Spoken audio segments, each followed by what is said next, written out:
What's good, YouTube? It's your boy, Blue Blood Sports TV, back at y'all with another one.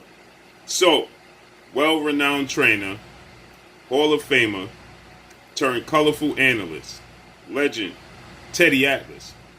He goes absolutely in on undefeated two-division world champion, who currently is the WBC reigning middleweight world champion, superstar boxer, JERMALL Lions Only Charlo. With that said, JERMALL CHARLO was featured in this weekend's main event against Juan Montiel. JERMALL CHARLO, he got a unanimous decision victory, 32 wins, 0 losses, 0 draws, 22 wins by way of knockout. He's 31 years of age, stands at 6 feet tall with a 73-inch arm reach. Most people expected JERMALL CHARLO to walk right through Montiel, but it was anything but it. And Teddy Atlas, he weighs in. He says, essentially, it was a cherry pick going wrong. He says that he clearly won the fight, but it was a competitive, one-sided victory.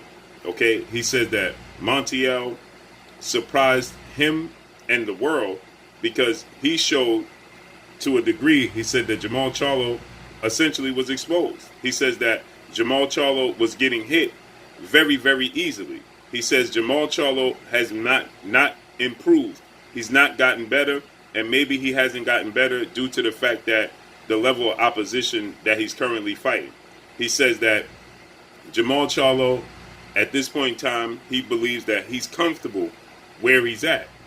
And due to the fact that PBC, Premier Boxing Champions, with founder and advisor ALlNG pays his fighters very well, Teddy Atlas said. He takes care of his fighters. And maybe he's taking too much care of JERMALL CHARLO, because they're not getting a return on their investment. He's not fighting the best opposition as well. Now, it didn't stop there with Teddy Atlas, okay? It didn't stop with JERMALL CHARLO, because Teddy Atlas, he also went in on Mexican undefeated superstar, former junior middleweight world champion, turned middleweight title contender, Jaime Munguia. He says that Jaime Munguia, Jaime Munguia, he faced the opponent that Triple G, two-time unified middleweight world champion, well, two-time middleweight world champion. He's former unified world champion, Gennady Triple G Golovkin. He just, Jaime Munguia on short notice faced the same opponent that Triple G faced. Jaime Munguia, 37 wins, no losses, no draws, 30 wins by way of knockout. He's 24 years of age, stands at 6 feet tall with a 72-inch arm reach, okay? He fought Camille Zermaida. This is the same guy that was in his previous fight, was stopped by Gennady Triple G Golovkin. He says that Jaime Munguia needs to fight somebody as well, okay? He wasn't impressed with the fact that Golden Boy and DAZN put this fight on. So, back to JERMALL CHARLO, he says that he needs to make this fight, JERMALL CHARLO, either fight Jaime Munguia. He says, don't fight guys that we know the outcome is going to be. He says, the fans are starting to head for the exits. He says they're starting to see that it's a money grab. He says the fans are not as, the fans are smarter than what you think, okay? He says, you may think that the fans are not that smart, but they're smarter than what you think, and they're starting to head for the exits. He says that JERMALL CHARLO is touted as a superstar, and he needs to prove as much, okay? So he says that JERMALL CHARLO has not improved, and he stated that, essentially, Montiel, he started to expose JERMALL CHARLO and show that JERMALL CHARLO is very easy to get hit. He says he made no adjustments in the ring, and that was very surprising. This is surprising to me because I thought that JERMALL CHARLO was going to walk right through Montiel, okay? So what Teddy Atlas also stated that Jaime Munguia, he stopped Montiel. He says, so we should get a fight between JERMALL CHARLO and Jaime Munguia if he's not going to face undefeated two-division world champion, who currently is the WBO reigning middleweight world champion, superstar boxer, Demetrius Boo Boo Andrade. He says it's time for JERMALL CHARLO to fight somebody. Now, we know JERMALL CHARLO, in the press conference, he stated that when asked about Demetrius Andrade, he said, yeah, let's go after him. Let's get him. He's running his mouth. But then he since switched his tune and said that Demetrius Andrade, well, he needs to fight Montiel. If he fight and beat Montiel, then he'll give him the opportunity. In the same token, he says he's not a matchmaker, not a promoter, so he don't make fights. Well, then you shouldn't be calling for Demetrius Andrade to fight Montiel. You should be pushing to get a fight with Demetrius Andrade. It's a unification bout. Okay, now Jaime Munguia, after his fight over Zermaida, he stated that he wants to fight Jermall Charlo or any of the world champions before the year's up, or he's looking to fight Gabe Rosaro.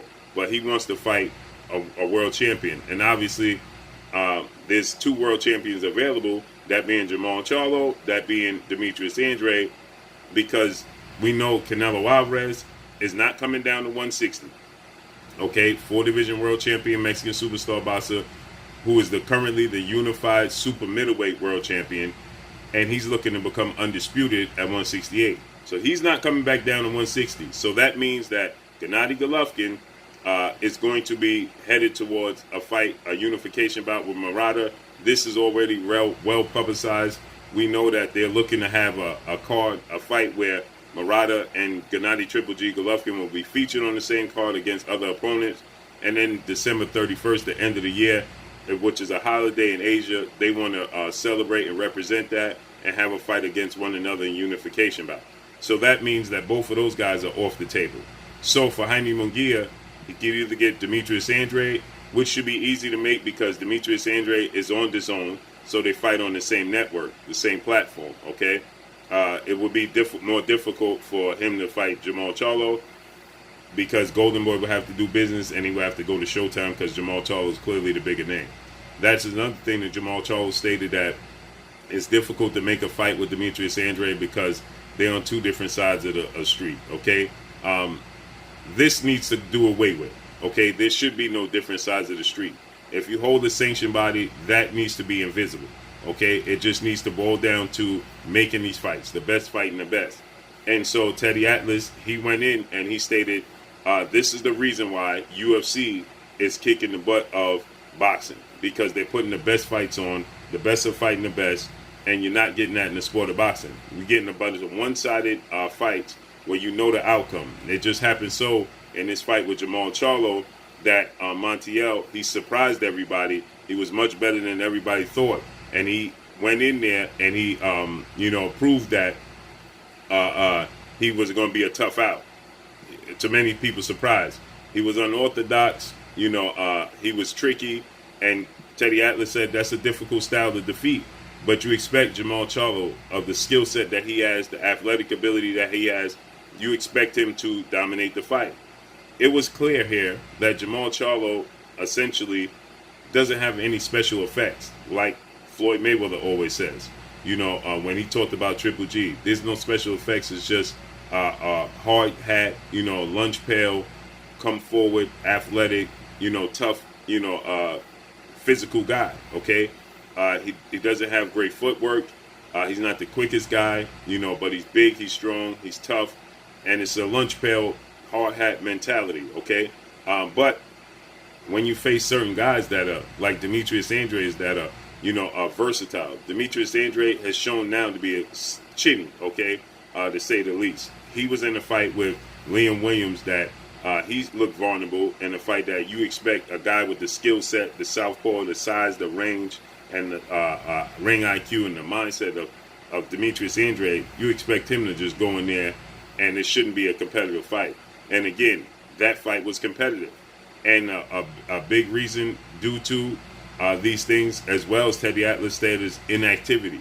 The fact that these guys are not fighting as much is their rust is shown, okay? Even with lower level opposition.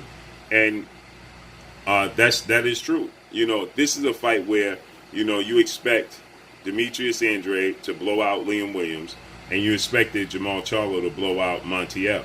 Now, Jaime Munguia against Zermaida, you expected him to blow out Zermaida, and he did so. In the 6th round, he got him up out of there. In the first half of the fight, though, with Jermall Charlo, it looked like he was going to knock out Montiel early, blow him out of the water, but it seems as if he suffered a right hand injury. Definitely so, okay? But nonetheless, at this point in time, at 31 years of age, he hasn't had that significant, high-profile, legacy-defining fight. It's time to get that from Jermall Charlo. It's time to get that from Demetrius Andrade. It's time to get that from Jaime Munguia and everybody else included, okay?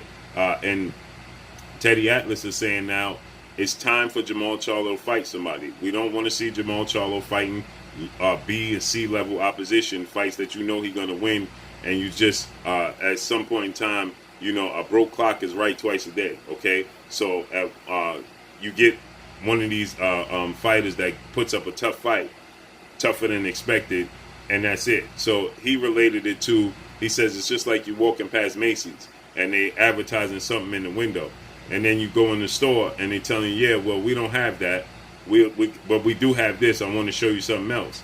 He says you're tired of walking in a warehouse and you not having the product that you say you have. And this is the case with JERMALL CHARLO. We're tired of watching JERMALL CHARLO. You're telling us that he's the goods, but we're not seeing him against high-level opposition. And I have to agree with Teddy Atlas, because there's simply no reason why JERMALL CHARLO should not, at this point in time, be absolutely pushing for Demetrius Andrade unification bout. That just makes all the sense in the world. So let's see how this unfolds and plays out. Make sure you hit the like button. Drop a comment in the comment section. Let me know what y'all think. Y'all already know what it is. It's your boy Blue, Blue Blood Sports TV. Hate, like, comment, and subscribe. You haven't subscribed, hit the subscribe button, hit the like button, hit the bell icon to get all the new notifications. Follow me on Instagram at Blue Blood Sports TV, all one word. Y'all already know what it is. Shout out to the entire LDBC. Shout out to New Media. Shout out to Black Media Raw. Make sure you like and share these videos. That's all I got for y'all. Peace. Oh, it is your boy Jada Kiss. Make sure you check out Blue Blood Sports TV. It's going down.